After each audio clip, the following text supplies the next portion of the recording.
ఇప్పుడు ఒకటే అండి, ఇప్పుడు we are all on deputation to election commission of India and we have no political what you call pressure or any leanings or something like that. వాళ్ళు మమ్మల్ని పిలిపించారు కాబట్టి, ఎందుకంటే వాళ్ళ దగ్గర అప్పుడు డాగ్ స్క్వాడ్ లేదు. ఆ డాగ్ స్క్వాడ్ కోసం అక్కడ ఉన్న కస్టమ్స్ ఎస్పీ ఎవరైతే ఉన్నారో ఇక్కడ పోర్ట్లో, he called us and he requested to send the dog squad for finding out, sniffing చేసుకొని అది తెలుసుకోవాలని చెప్పేసి ఆ ఉద్దేశంతో పిలిపించారు. మన దగ్గర నుంచి వాళ్ళే కస్టమ్స్ ఎస్పీ, నేనే చెప్తున్నాను కదా, నా దగ్గర ఫోన్ కాల్ రికార్డ్ ఉంది కదా, so they have only called.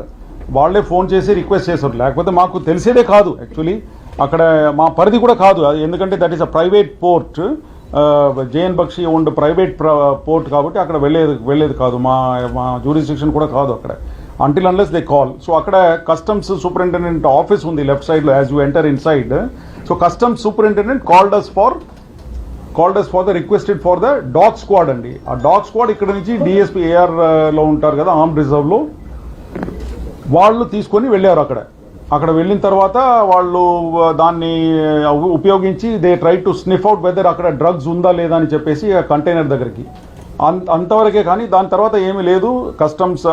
CBI DSP గారు అన్నారు మాకు అవసరం లేదు దీని వల్ల, ఎందుకంటే కన్ఫర్మేటరీ టెస్ట్ కావాలని చెప్పేసి, ఇది మాకు ప్రయోజనం లేదని చెప్పేసి వాళ్ళ సిఎఫ్ఎస్ఎల్ ఉంది వాళ్ళది, సెంట్రల్ ఫోరెన్సిక్ సైన్స్ లెబారెటరీ, అక్కడ పంపించుకొని చేసుకుంటామని చెప్పిన తర్వాత మేము వెనక్కి వచ్చేసారు. అక్కడ వీడియోగ్రఫీ ఏదైతే చేస్తున్నప్పుడు అదే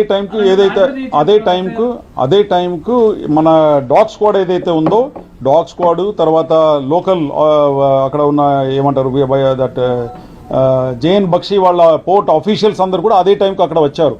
వచ్చినప్పుడు వాళ్ళ వీడియో ఏదో ఇంటరప్ట్ అయిందట, దానికోసం వాళ్ళు రాసుకున్నారు, because they have to explain the process of videography.